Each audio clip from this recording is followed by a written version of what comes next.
I would just like to recognize our elder statesmen, our past president of the Chartered Institute of Bankers here this evening. And I know that several state governors are here represented by their state commissioners. And after that, please permit me to rest on already established protocol. Because it took almost 5 minutes for the president and chairman of council to recognize all of us here, and I thought I should just shoot straight this evening. Good evening, distinguished ladies and gentlemen. It is indeed a great pleasure again to be with you all this evening and to once again savor the merry ambience of another convivial dinner aimed at sharing with our peers, colleagues, and stakeholders in the Nigerian financial system. Usually when we hold this dinner, it reminds me that we've worked so hard, and I think it is time to begin to wind down for the year. So you'll find that after this weekend, several people will begin to go on vacation and then rest. So that shows that we really worked hard and we do deserve some rest. As I always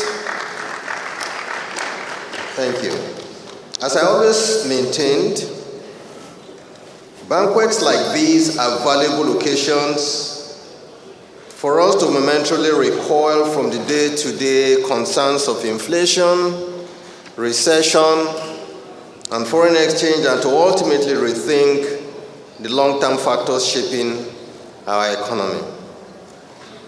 But first, let me thank the leadership of the Chartered Institute of Bankers, led by Dr. Ken Okpara, the president of the institute, Dr. Sheya Wojobi, I understand there's a new registrar now, along with their team, for their diligence at putting this event together this evening. Also, I'm immensely grateful to the managing directors of our banks and other financial institutions, as well as my colleagues from the Central Bank of Nigeria, and this would include our deputy governors and other senior management of the bank who have all found time to be here today. Distinguished ladies and gentlemen, as we are all aware, the world is undergoing several social and macroeconomic challenges, as the last few years cannot, by any stretch of imagination, be described as normal, following the series of headwinds that have resulted in a downward revision of the global growth outlook for 2022 and 2023 by the IMF. It is in light of these disruptions that the theme for today's event, Radical Responses to Abnormal Episodes, Time for Innovative Decision-Making, is appropriate and well-timed. During the early part of 2020, the world economy experienced the most significant downturn last witnessed since the Great Depression, following the outbreak of COVID-19 pandemic, the effect of which contracted global GDP by about 3.1% in 2020. Commodity prices went into a state of turmoil as the price of crude oil plunged by over 70%. In addition, there was a significant outflow of funds from emerging markets and developing economies like Nigeria, as investors sought safe havens assets like US Treasury bills. This aggravated financial conditions in developing markets, leading to the depletion of external reserves and the weakening of the currencies of a significant number of emerging market countries, including Nigeria. In a bid to contain the effects of the pandemic, unprecedented measures were taken which involved a significant amount of fiscal and monetary stimulus to contain the effects of the pandemic. These measures helped to support a swift rebound in global growth in 2021. However, the swift rebound is now being constrained by the significant supply disruptions in key producing nations like China, as factories now struggle to meet the upsurge in global demand, along with other bottlenecks such as inadequate ships and containers to convey goods. This has resulted in a hike in freight rates from key producing nations like China and ultimately an uptick in imported inflation. As the world struggles to recover to pre-pandemic conditions, the global economy was yet again hit by another adverse occurrence with the eruption of the Russia and Ukraine war. The war, along with the sanctions placed on Russia by the US and its allies, led to a spike in crude oil prices.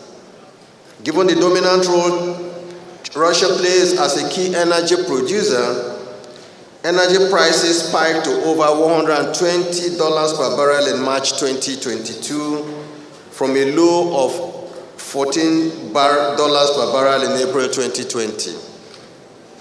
In addition, Russia and Ukraine's control of a significant share of wheat and fertilizer market in the global market aggravated food prices. What were the global responses? In their attempt to contain the rising inflation, advanced markets such as the US began to increase their policy rates, which led to a tightening of global financial market conditions, along with a significant outflow of funds from emerging market economies. The subsequent strengthening of the US dollar further aggravated inflationary pressures, along with a weakening of currencies and depletion of external reserves in many emerging market countries. Today, close to 80% of countries have reported heightened inflationary pressures due to a confluence of some of the factors mentioned above. Central banks in emerging markets and developing economies, in a bid to contain rising inflation, were also compelled to raise rates, which is expected to lead to a tapering of global growth over the next years. In fact, the short-term global growth projections by the IMF have been downgraded 3 times in 2022 and is likely to be below 3.2% and 2.7% estimates for 2022 and 2023 respectively. Average growth among advanced economies is projected to plunge from 5.2% in 2021 to 2.4% in 2022 and 1.1% in 2023. Estimated output growth in emerging markets is expected to slow from 6.6% in 2021 to 3.7% apiece in 2022 and 2023. Today, in view of the food, energy, and cost of living crisis in many countries, we are witnessing growing restrictions on food exports from many countries. As at the last count, about 23 countries, mainly in advanced economies, according to the World Bank, have banned the export of 33 food items. 7 other countries have additionally implemented various measures to limit food exports. To combat the debilitating energy crisis due to the war in Ukraine, the European Union has developed plans to impose energy price caps, which has sparked Russia's threat to cut off gas supplies. Germany is resorting to coal in an attempt, in an excruciating U-turn to its planned swift transition to green energy. Let us situate this dilemma in a contextual format. Distinguished ladies and gentlemen, These tumultuous external conditions, reinforced by the anomalous, sometimes chaotic responses by many countries, forebode spillover shocks for Nigeria. Again, this underscores our chosen theme and the need to ingeniously think outside the box for solutions and countervailing measures. At this juncture, let me put the situation into perspective as I recall the story of a young lady, her poor father, and a despicable moneylender. A long time ago, a poor farmer named Feng, a Chinese, lived in a small Chinese neighborhood and owed money which he could not repay to a local moneylender. Unfortunately, the loan shark, who was old and ugly, fancied the farmer's gorgeous daughter called May. As such, he crafted a devious scheme to bring his despicable purpose to fruition. The hideous moneylender proposed to forego Mr. Feng's debt in return for marrying his daughter May, the farmer's beautiful daughter. Neither the farmer nor his daughter could conceal their disgust at this repulsive proposition by the moneylender. Sensing his victim's reluctance and in his scheming cruelty, the crafty moneylender demanded that they allow fate to determine the matter. He proposed to put a black pebble and a white pebble into an empty, opaque leather sack, one of which pebble the beautiful girl May must then randomly pick from the bag. By his evil plot, if May picked the black pebble, she would become his wife, and her father's death would be instantly and entirely cancelled. However, if she happened to select the white pebble, she would be free not to marry him, and her father's death would still be forgiven. But if she failed to pick any of the two pebbles, her father's death would be upheld, and her defaulting father would be thrown into jail. Wow. What an agonizingly grim moment for May and her poor father, who at this point had realized how precarious their options were and how appalling the moneylender is. They had no choice but to accept the devious man's plan and leave their fate to Providence. As they stood discussing the pebble-strewn path along the farmer's field, the moneylender bent down to pick up two pebbles. The smart and eagle-eyed girl noticed that the wicked loan shark had deceitfully placed two black pebbles in the bag instead of one white and one black as agreed. Not realizing that his malicious act was spotted, the dubious old man then asked the girl to pick a pebble from that bag. What a truly precarious situation the girl found herself. She was confronted with a gravely anomalous predicament, whilst her father remained innocently oblivious of the real extent of the impending male violence. Now, imagine that you were the one standing in the field. What would you have done if you were the girl? If you were to advise her, what would you have told her? How should she deal with this abnormal, tricky, and potentially doomed option? Now, a quick reflection indicates three possible responses by the girl. First, in remonstration of the man's dishonesty, she could refuse to pick a pebble. Secondly, she could show that there were two black pebbles in the bag and exposed the money lender as a cheat. Finally, she could, out of fear, naively pick the black pebble and sacrifice herself in order to save her father from imprisonment. But any of these three options would have untold repercussions. After all, her father is a defaulting borrower.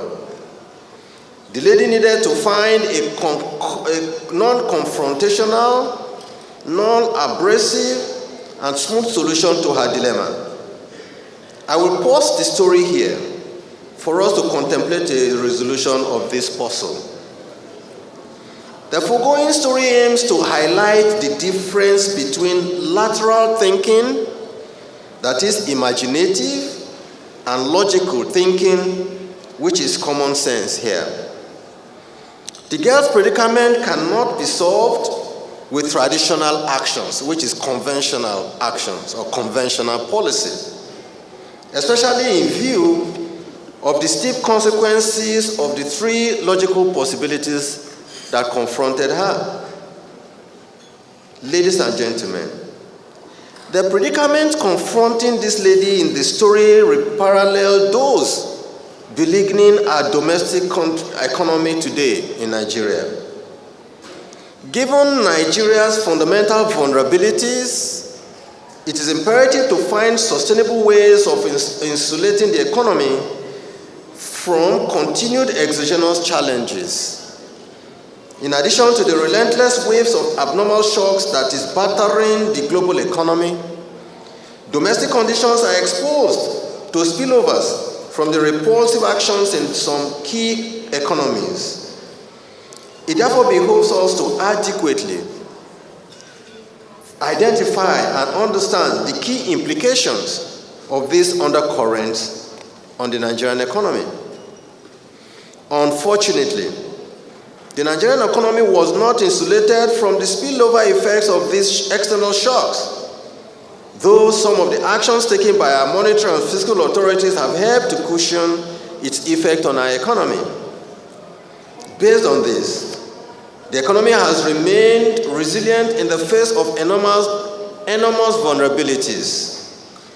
And following the brief recession during the second quarter of 2020, our economy has recorded 8 consecutive quarters of positive output, with domestic growth rates improving from negative of 1.92% in 2020 to 3.4% in 2021 and further to 3.54% during the second quarter of 2022. This performance reflected the sustained buoyancy of the domestic non-oil sector, which continued to record growth since the fourth quarter of 2020, recovering from the negative 1.25% in 2020 to 4.77% during the second quarter of 2022. Performance of the non-oil sector reflects the impact of policy supports to households, MSMEs, and other high-impact economic sectors through various CBN interventions. Specifically, we have seen a strengthening of the agriculture and services sectors, which have continued to propel domestic growth rates throughout this period, while the oil sector has continued to flounder, with growth rate plunging to negative of 11.77% during the second quarter of 2022. Our agri sector remained the critical factor behind the continuing resilience of the domestic economy. This is an affirmation of the success of the CBN's development finance initiatives in the non-oil sector, particularly in the agri sector, which has helped to boost domestic output and create jobs locally. Is there any way we can tell the people who are beating the drums to help us, please? While global development steadily drove crude oil prices upwards in 2022, Nigeria's oil sector performance has been abysmal. This reflected the country's inability to meet its meager production quota, as recorded domestic crude oil production plunged from over 1.9 million barrels per day as of April 2020 to 1.1 million barrels per day by the September 2022. Given our dependence on crude oil for close to 80% of our foreign exchange earnings, the drop in production has resulted in a significant drop in our foreign exchange earnings as well as government revenue. It is imperative that we diversify away from the oil sector to reduce our exposures to the volatilities associated with dependence on revenues from the sale of crude oil. On inflation, upside pressure on consumer inflation re-emerged during the year as global conditions complicated existing local imbalances to undermine price stability. After a successive period of decline in 2021 due to balanced monetary policy actions, domestic inflation rate commenced an upward momentum in 2022, consistent with global trends. From 15.6% in January 2022, headline inflation surged to 20.7% in September 2022, indicating 8 consecutive months of uptick. Food remains the major component of domestic consumer price basket. The annualized uptick in headline inflation mirrors the 6.21 percentage points upsurge in food inflation to 23.3 in September. This period, core inflation also resumed an upward movement from 13.87% in January 2022 to 17.6%. In addition to the harsh global spillovers, exchange rate adjustments and imported inflation was also driven by local factors such as farmers' herders clashes in parts of the food belts of the country. Noting the adverse effects of spiraling inflation on the inertia and expectations, the CBN understands the need for supply-side interventions in critical sectors to minimize excess demand gaps. In terms of the real sector indicators, key indices present mixed outcomes in the real sector activities regarding industries, manufacturing, agriculture, mining, and electricity production. Purchasing Managers Index suggests fragile resilience of the domestic economy as tight global conditions and rising inflationary pressures weigh down domestic economic activities. Composite PMI contracted from 50 points in June 2022 to 49.5 points in September 2022, dragged by the weakness in both PMIs for industry and services. Our manufacturing sector, MSMEs, and the services sector need to be reinforced, not only to support domestic needs, but also to become internationally competitive. This is in view of the massive supply chain disruptions that expose the dependence and vulnerabilities of many EMDEs. As illustrated by the credit to gross domestic ratio, this phenomenal growth is not normal, but rather deep-rooted support of the real sector. As a ratio of GDP, credit to core real sector grew from 9.4% in 2018 to almost 15% as of September 2022. It is our objective that we gradually drive this ratio above 50% to ensure adequate support of the real sector activities in Nigeria. Now on the banking sector. Notwithstanding the global headwinds, our banking sector continues to remain sound and accommodative of growth. NPL ratios are currently under 5%, And the capital adequacy and liquidity ratios are above the prudential requirements at 13% and 40% respectively.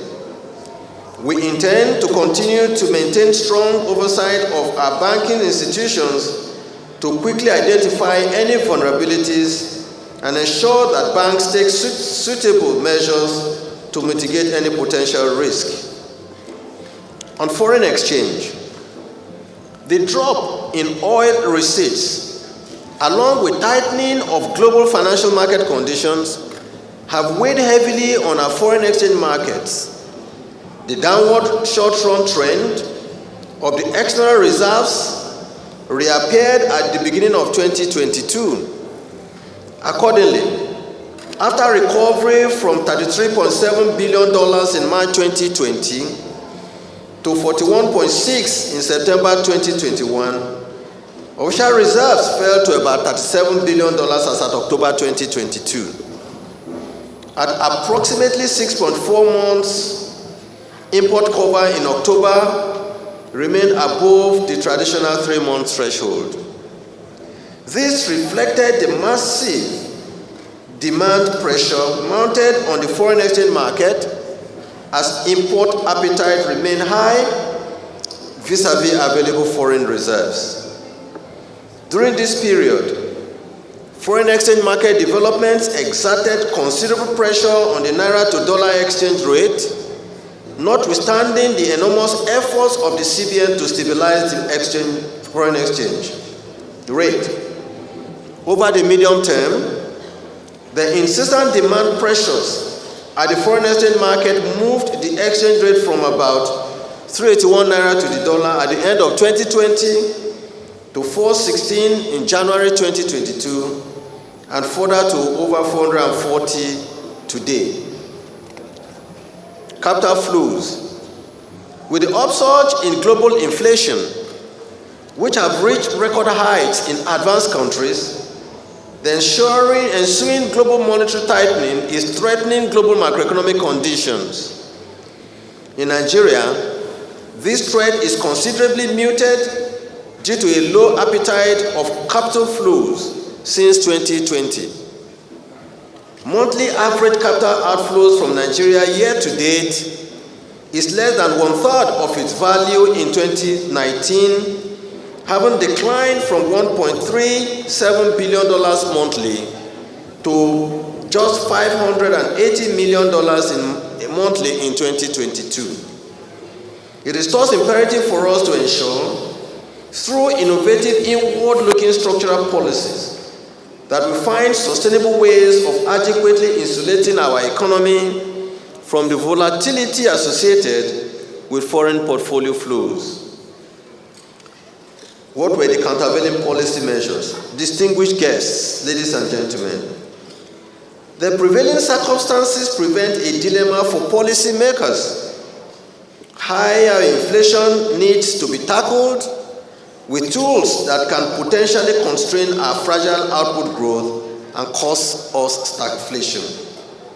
At the CBN, this pursuit of a balanced mix of established and unconventional policy measures remains the crux of our macroeconomic management strategy, and to forestall any harmful future impact, the CBN took and will continue to take proactive measures for the good of our economy.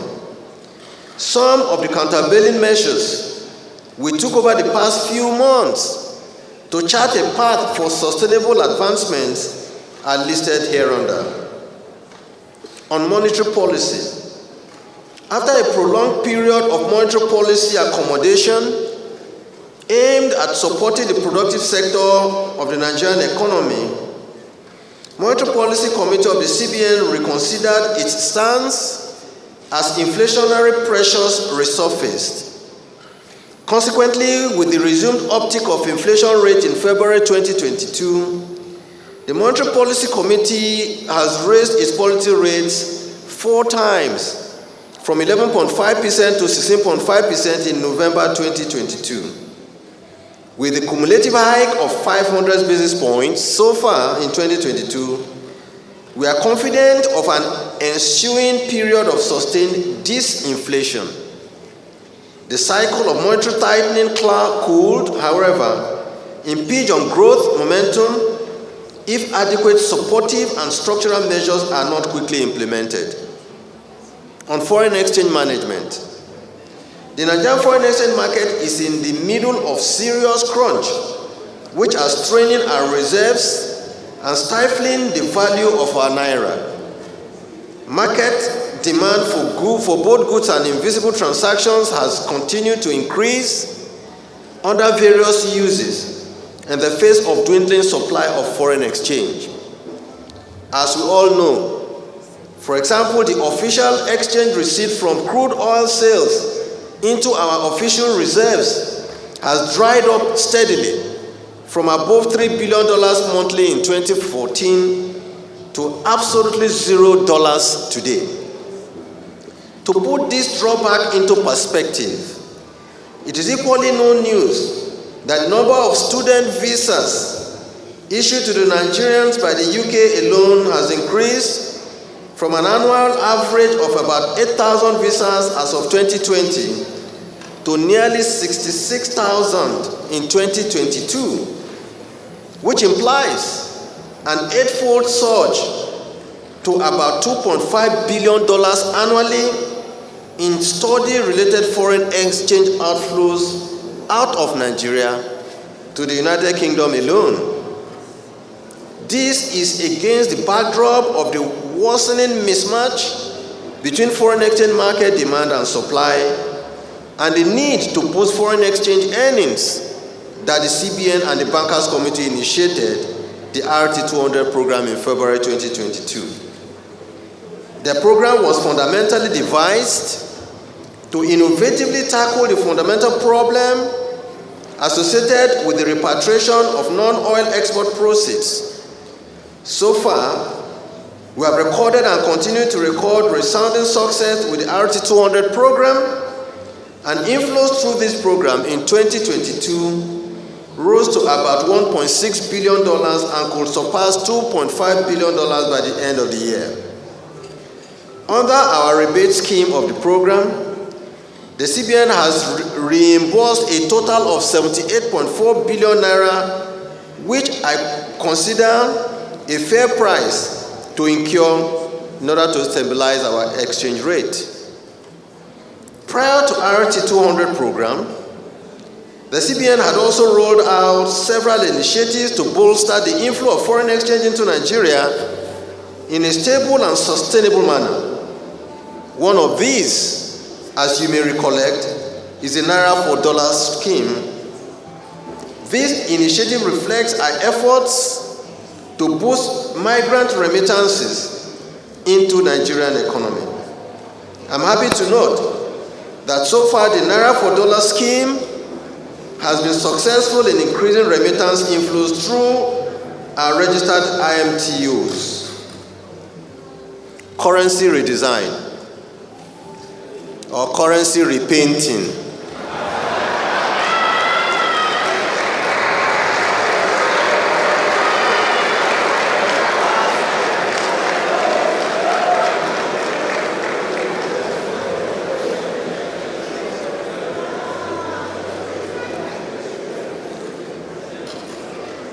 Based on the ever-escalating challenges that are in authentic currency management in Nigeria, with grim consequences for our sovereign integrity, the CBN recently announced its policy to issue newly redesigned or repainted Nigerian banknotes. Analysis of the key challenges primarily indicate a significant hoarding of banknotes, as over 85% of currency in circulation were held outside the banking industry. This is even as currency in circulation more than doubled from 1.46 trillion in December 2015 to 3.23 trillion in September 2022, a worrisome trend that must be curbed. Whilst the global best practice is to undertake currency redesign every 5 to 8 years, Our existing banknotes have remained unchanged in almost 20 years. It is therefore no longer tenable to continue with business as usual, especially given the continually evolving circumstances that could impinge the optimal performance of the Naira. And let me say this.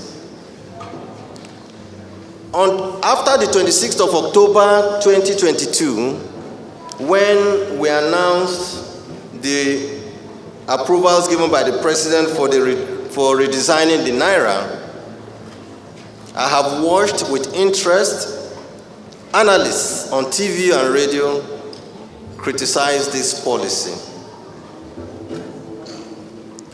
I have often said this, that the central bank is a resource center. The Central Bank of Nigeria is a resource institution. We have data, and we pride ourselves of the data that we have at Central Bank. Some have said yes, it will not have any effect on inflation. Some have said it will not have effect on exchange rate. Some have said different things. But I think what is important is for us to know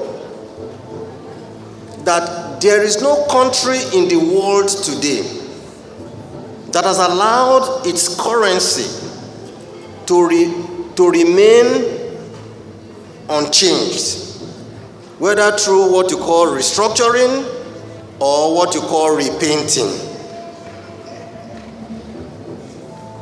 It is not possible.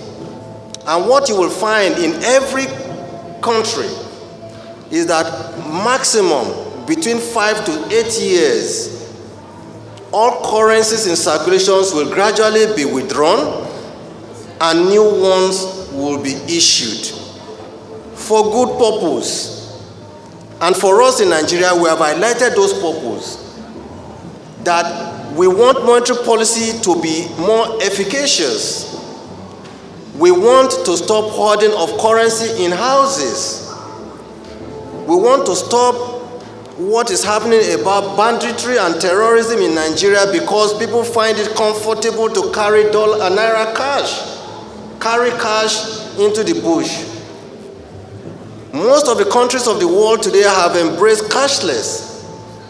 Nigeria is one country, I don't want to say one of those, it's one country that has refused to embrace a cashless economy or a cashless system of doing business. That is the reason we have said it, that post this reissuance of these notes, Nigerians will see less cash in circulation. We would like to encourage people, whether it is repainting or restructuring. The important thing is that there is a purpose for repainting the Naira. In any case, whether you repaint or you restructure, it will end up in one color. In this case, whether it is blue, or it is green, or it is red for the 200. But there is a purpose behind this. And I'd like to appeal to Nigerians to understand the purpose and reason behind this, and not about the semantics of whether we restructured or whether we repainted. But I want to warn you that if you are carrying any cash, the one that is not painted, I will advise you, take it to your banks. Make sure that you return that cash to your bank and collect the one that has blue or the one that is painted green or red. If you refuse, after we have given you 100 days, because even if you are depositing your old currency, the unpainted one, every day for 100 days, you will finish depositing it. Please deposit your money, because by 31st of January 2023, only the painted ones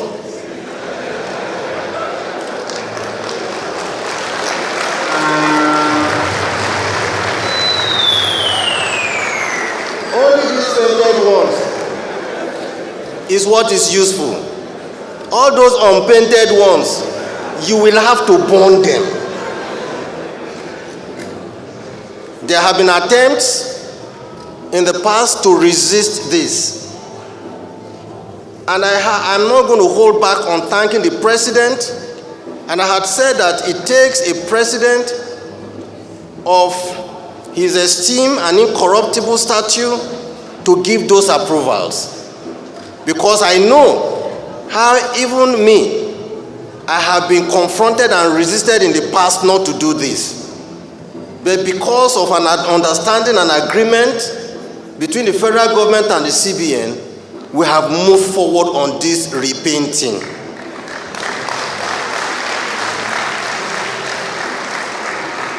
So please, Nigerians, embrace repainting. Because my color is going to change from what it is to blue, because I've seen 2 shades of me. By after January 31, 2023, you only see me painted blue. So that is the advice, because it's for good reasons. It is against this backdrop and congruent with relevant sections of the CBN Act 2007 that the CBN sought and obtained the approval of President Muhammadu Buhari to repaint the 200 naira, 500 naira, and 1,000 naira notes. These policies will quicken the attainment of cashless economy as it is complemented by increased minting of our e-naira. It will curtail currency outside the banking system, and as monetary policy becomes more efficacious, will help to rein in inflation. On digital money and payments, given the rapid advancement in financial technology, leading to rapid digitization, money and finance, the CBN will continue to seek creative ways to ensure that Nigeria takes full advantage of its opportunities and benefits, leading to the recent launch of the e-naira. The e-naira was developed to broaden the payment possibilities of Nigerians, foster digital financial inclusion, with potential for fast-tracking intergovernmental and social transfers. Since its launch a year ago, we have continually modified its features and have made it more accessible to a wide range of users. To further strengthen the payment system while conserving foreign exchange, the CBN is collaborating with NIBSS to launch the Nigerian National Domestic Card Scheme. This is expected to lower operating costs for banks, incurring huge charges for foreign card schemes. It will also reduce the huge foreign exchange commitments associated with operating foreign card schemes. The scheme is expected to commence on 16th of January 2023. With this, Nigeria will join a growing list of EMDs, including India, Turkey, China, and Brazil, that have launched their own domestic card schemes. This landmark initiative shall position Nigeria as the first African country to introduce a domestic card scheme that combines a fully domestic infrastructure with international interoperability. I will skip development finance. We know what we have all done in agriculture. As part of efforts to resuscitate Nigeria's textile industry and promote economic development in textile and garment sector, the bank released about 1.5 billion under the textile sector intervention, bringing the total disbursements to about 97 billion naira. And in support of the resilience of our healthcare sector, the CBN also has so far disbursed a total of 130 billion naira to 131 projects comprising 32 pharmaceuticals, 60 hospitals, and 39 other services. Now, let's compare Nigeria with other markets. An analysis of our recovery efforts and current outcomes suggests that the Nigerian economy and its banking system has fared comparably well when juxtaposed with our peers. Like many emerging market and developing economies, Nigeria's GDP growth rate has so far remained positive, even as global conditions plunge deeper into stormy waters. Inflation rates among comparator economies have, however, soared in consonance with global trends. And a quick comparison of the rates, for instance, for September 2022, indicates that Nigeria's inflation at 20.77% is high, but not among the worst in the world. We have seen hyperinflations above 80% in Turkey and Argentina. Ghana and Ethiopia also had rates of above 30%. Interestingly, in terms of the pace of inflation acceleration, Nigeria's inflation is among the lowest, as inflation grew from about 16% in October 2021 to 21.9% in October 2022. Over the same interval, Morocco's inflation rate rose five-fold, from 1.7% to 8.3%. The rate in Ghana rose more than threefold, from 11% to 37.2%. We are not trying to justify our position. It's weak, but we're only saying that this is a global trend, and we're doing everything possible for us in Nigeria to correct our situation.